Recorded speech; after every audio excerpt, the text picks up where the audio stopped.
Pada kesempatan kali ini, saya dan teman-teman lain akan sharing mengenai cans di range harga tertentu dari berbagai macam reviewer.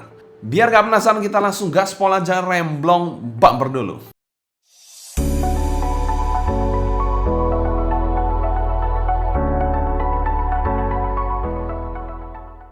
Halo semua, salam kenal, saya Sebastian dari Sound Dignity. Kita akan sharing mengenai 3 cans yang under 1 jutaan, under 5 jutaan, dan tidak terbatas. Kita langsung mulai aja. Halo guys, jumpa lagi bersama gue Johan di channel Johan Os. Dan ya, kali ini gue akan membagikan chance pilihan versi gue di under 1 juta, under 5 juta, dan budget tidak terbatas guys. Dan untuk yang di under 1 juta, ini sebenarnya sih nggak 1 juta banget ya, nggak di under 1 juta, ini 1 juta lebih dikit. Untuk bahas pertama namanya adalah Kotori Audio Downless guys. Ini adalah IM yang menurut gua cakep banget, dia detail, spesifikasinya cakep, dan ya kalau dibilang under juta gue masih belum dapat pilihannya, karena kalau lo nambah sedikit lo bisa dapat sebenarnya si Kotori Audio ini bisa dapat suara yang lebih baik lagi menurut gua loh ya, dan ini bisa jadi pilihan kalian. Dan selanjutnya untuk di under 5 juta sebenarnya gua ada pilihan yang memang sudah gua tetapkan, namanya adalah si Sony MDR MV1. Ini tuh memiliki detail yang cakep banget, fittingnya nyaman, dan juga no Sony, no party guys. Gila banget kan? Dan ya memang dia kurangnya cuma di bagian low-nya doang sih. Low-nya masih bagusan R7 Flex kalau bagi gue loh ya. Dan lanjut. Dan untuk budget tidak terbatas yang bisa gue rekomendasikan namanya adalah Seven Acoustic Asteria. Ini tuh bener-bener dari brand Indonesia dan gue bangga banget guys ya. Suara yang dihasilkan bener-bener cakep banget, separasi, detail, semua segala macam, high, mid, low, cakep semua, dapat semua, dan gua bener-bener ngasih 2 jempol gua untuk Seven Acoustic Asteria guys. Dan untuk budgetnya ini masih belum diberitahukan ya guys ya untuk harganya jualnya, tapi jadinya makanya gue masukkan di budget tidak terbatas saja guys ya. Dan ya itu saja untuk versi gua dari Johan Os, dan teman-teman yang lain gimana ya guys ya. So lanjut. Oke teman-teman, saya Kevin dari Alpha Project. Sekali lagi saya mengucapkan terima kasih buat Bang Mike, Bang Sebastian, dan teman-teman konten kreator audio portable yang lain yang udah ngajakin saya buat gabung di konten kolaborasi akhir tahun kali ini. Nah, untuk IM atau in-ear monitor dengan budget di bawah 1 juta, yang pertama, Tangzim Zero. Vokalnya sweet banget dan fittingnya sangat nyaman di telinga saya. IM Stride Down yang harganya cuma 100 ribuan ini masih jadi salah satu yang istimewa di antara IM saya yang lain. Tonalnya neutral banget. Kalau kita lihat di graf FR-nya juga, kita bisa lihat grafnya tuh landai banget. Dari IM ini juga saya belum tahu upgrade-nya akan kemana, supaya bisa dapetin vokal yang se-sweet ini, dan tonal yang se-netral ini. Pilihan yang kedua, KZ PR3, atau KZ PR3, yang jadi penerus dari KZ PR2 yang kemarin sempat fenomenal banget. Resolusinya bagus banget, untuk vokalnya juga terbilang cukup sweet, untuk sebuah IM planar dengan harga di bawah 1 jutaan. Secara teknikalnya juga menurut saya masih jadi juara, untuk kelas budget 1 jutaan.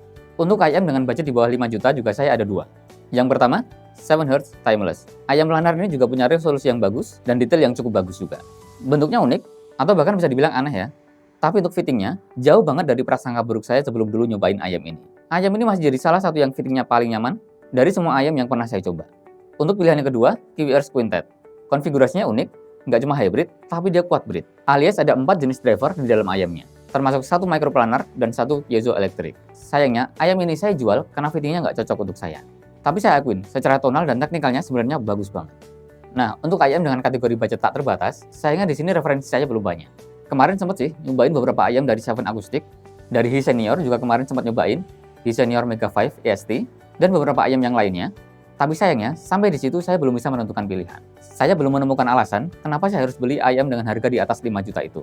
Dan sepertinya untuk saat ini saya masih akan mencukupkan diri dulu untuk IM di bawah 5 jutaan. Oke, itu tadi dari saya teman-teman. Penasaran ya bagaimana dengan teman-teman reviewer yang lain? Kita cek videonya. Halo, gue Mike dari Aftersound Review, dan kali ini gue bakal sharing ke kalian apa sih IM yang bakal gue pilih kalau misalnya gue ngomong skenario gue terdampar di pulau atau terjadi zombie apocalypse dan gue cuma bisa bawa 1 per price point IM. Apa sih yang gue bakal pakai terus-terusan dan gue nikmatin? Mulai aja langsung dari kategori 500.000 dan ke bawah.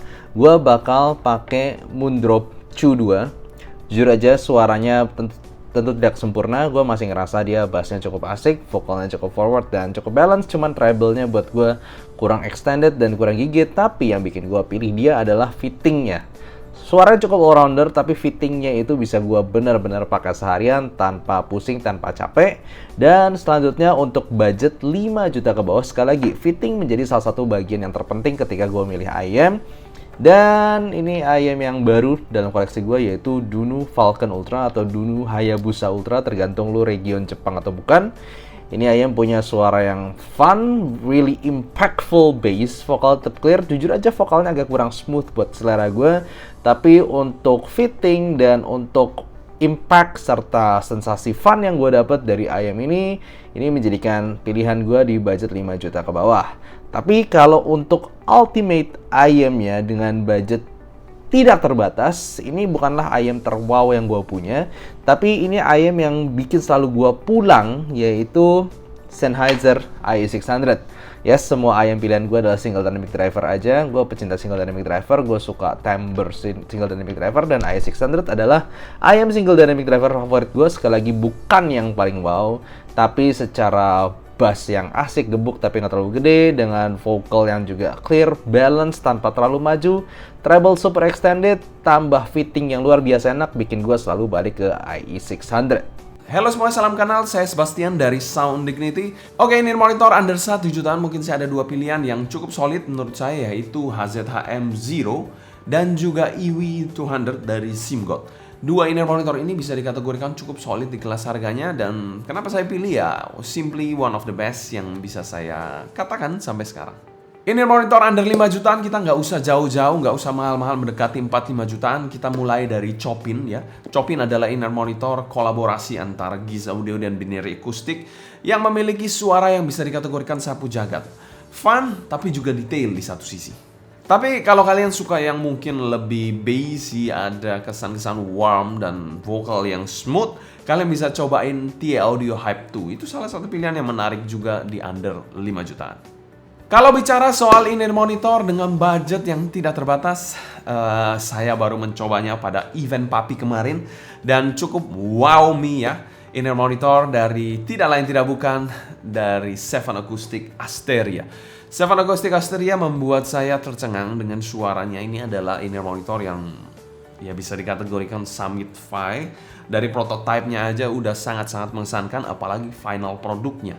Dan ya itu bisa, kalau Infinity budget kalian bisa kalian pilih juga, karena harganya pastinya cukup mahal. Dan pastinya ya kita bicara summit fee price range lah. Dan ya kita lihat, karena memang di Indonesia siapa tahu bisa dikasih diskon untuk pasar lokal biar lebih terserap. Ya kita tunggu kabar dan info dari Seven Acoustic. Tapi kalau kalian memang budgetnya terbatas, mungkin under 10 jutaan, rekomendasi saya masih jatuh kepada SA6 Mark II, inner monitor yang masuk pada preferensi saya. Tapi sekali lagi, itu masuk pada preferensi saya, belum tentu masuk ke preferensi orang lain, dan belum tentu cocok untuk semua orang. Tapi salah satu yang saya rekomendasikan juga. Mungkin sekian dulu sharing inner monitor dari para reviewer. Mungkin ada yang cocok dengan kalian, mungkin ada yang tidak setuju. Kalian bisa tulis aja di kolom komentar di bawah ya, biar kita bisa diskusi bareng-bareng juga. Atau mungkin ada pendapat lain dari kalian, bisa tulis juga di kolom komentar di bawah di price range harga-harga tersebut. Kalau kalian suka dengan video ini, jangan lupa subscribe, klik tombol like, follow Instagram, TikTok, dan Discord kita @sounddignity agar kalian tidak ketinggalan update terbaru mengenai dunia portable dan desktop audio. Mungkin sekian dulu untuk video kali ini. Saya Sebastian dari Sound Dignity pamit undur diri. Sampai jumpa di video berikutnya. Happy listening, stay healthy, and ciao. Menurut pendapat kalian sendiri bagaimana kalau kita lebih sering untuk ngadain collab seperti ini? Kalian apakah prefer atau memang lebih suka yang solo aja untuk videonya? Kalian bisa tulis juga pendapat kalian di kolom komentar di bawah ya.